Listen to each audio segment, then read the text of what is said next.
नमस्कार दोस्तों, मेरे YouTube चैनल में आपका स्वागत है। आज बात करेंगे हम पराली पर।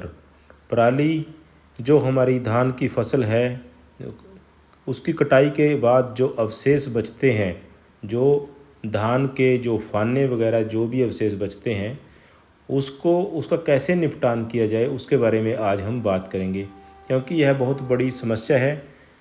और फसल कटाई के बाद पराली सचमुच में किसानों के लिए बड़ी समस्या बन जाती है। जलाने पर प्रतिबंध है और पराली जलाने से मिट्टी में मौजूद जो मित्र कीट होते हैं वह भी नष्ट हो जाते हैं। इसलिए कैसे बचाया जाए, क्या किया जाए, उसके बारे में आज हम विस्तार से बात करेंगे। क्योंकि जो हम पराली में अगर आग लगाते हैं उससे प्रदूषण तो होता ही होता है, वातावरण तो हमारा ख़राब होता ही है, पर उसके साथ साथ हमारी ज़मीन की ऊपरी सतह पर उपलब्ध उर्वरा शक्ति भी नष्ट हो जाती है, क्षीण हो जाती है।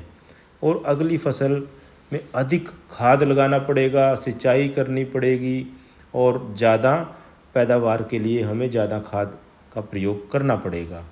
और अगर हम खेत में ही पराली को मिलान अच्छे से कर दें, उसको अच्छे से मिक्स कर दें, तो उससे हमें क्या फ़ायदे होंगे।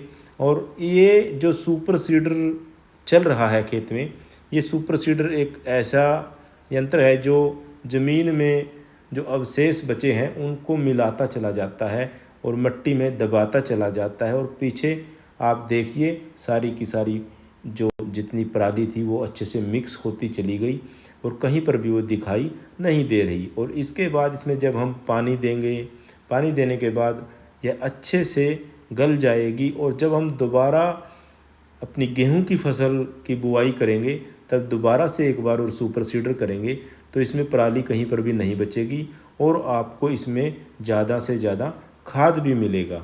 और एक अन्य बात, आप जब इसका प्रयोग करोगे सुपर सीडर का, ये आपकी पराली को तो अच्छे से मिलाएगा। और जब दूसरी दफ़ा इससे हम इसका मिलान करेंगे तो उसमें ये फ़ायदा रहेगा, क्योंकि जो कार्बन मिलेगा ज़मीन को वो बहुत ही अधिक मात्रा में मिलेगा। उसका इतना फ़ायदा है कि अगर पानी थोड़ा ज़्यादा भी खेत में आ जाए तो वह भी उसको चूस लेता है, उसको अंदर ले लेता है। तो इसके फ़ायदे बहुत हैं इसके निपटान से। और सरकार इस पे लगभग 1000 पर एकड़ आपको मिलेगा अगर आप इस पराली को खेत के अंदर ही मिक्स करें, इस मिट्टी में इसको दबा दें। और ये बड़ा ही आसान काम है और इसको करने से आपके खेत में जो अगली फसल होगी उसकी पैदावार बम्पर होगी। आपको कम से कम 2 या 3 क्विंटल आपको ज़्यादा मिलेगी। और इसका यही फ़ायदा है, आप इसका अच्छे से प्रयोग करें। थोड़ा समय ज़रूर लगता है, आप जैसे इसको मिक्स करेंगे देखिए आप खेत कितने अच्छे से तैयार हो चुका है। और जो धान के अवशेष थे, जो पराली थी, वो कहीं पर भी आपको अब नज़र नहीं आएगी।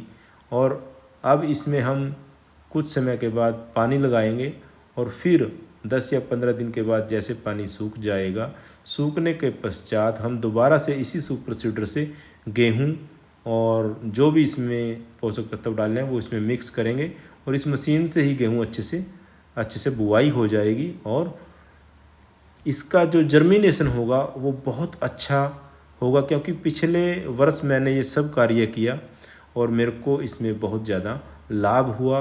तभी इस साल भी मैंने इसमें यह कार्य शुरू कर दिया। देखिए कहीं पर भी आपको पराली नज़र नहीं आएगी।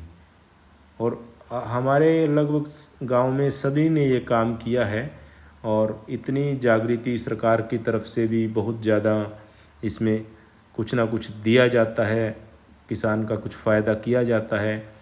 अगर वो सुपर सीडर या इसमें से कुछ जैसे कुछ पराली की गठड़ियाँ वगैरह भी बनवाते हैं, उसका भी उठान जब होता है उसके पश्चात भी सरकार 1000 के आसपास कुछ ऐसे हर किसान को देती है और वो अकाउंट में ही आते हैं। तो देखिए इन खेतों में जो पराली थी सारी की सारी मिक्स हो चुकी है। और अब मैं आज कहूँ दूसरी तरफ, यहाँ पर भी हमारे खेत हैं और यहाँ पर भी हम इस पराली को इस खेत के अंदर मिला रहे हैं। और मिलाने के पश्चात इसको भी हम पानी से भर देंगे और जो पराली थोड़ी बहुत बचेगी वह सड़ जाएगी और उससे अच्छा खाद मिलेगा और बहुत ही अच्छी अगली फसल, उसकी पैदावार बहुत अच्छी होगी, जर्मिनेशन बहुत अच्छा होगा और इसको फ्री का खाद मिलेगा, वो तो बिल्कुल ही अलग है। आपकी ज़मीन की जो ताकत बढ़ेगी वो आप 1 या 2 साल के बाद जब इसको आप पलट कर देखोगे, मैंने तब क्या मेरा यील्ड क्या झाड़ रहा था और आज क्या है, उसमें आपको बहुत ज़मीन आसमान का अंतर नज़र आएगा। क्योंकि जो किसान 5 या 6 साल से इस तरीके से खेती कर रहे हैं, उनका आज अगर किसी का 25 क्विंटल था तो आज उसका कम से कम 32-33 क्विंटल पर पहुंच चुका है। चाहे वो गेहूं की बात करें तो 27-28 क्विंटल तक गेहूं पहुंच गई है, जो 20 क्विंटल तक होती थी। चाहे वो कितने भी खाद डाल ले, रसायन डाल ले, उससे वो बात नहीं बनती थी जो इस पराली को हम मिक्स करते हैं इससे बनती है। धन्यवाद दोस्तों।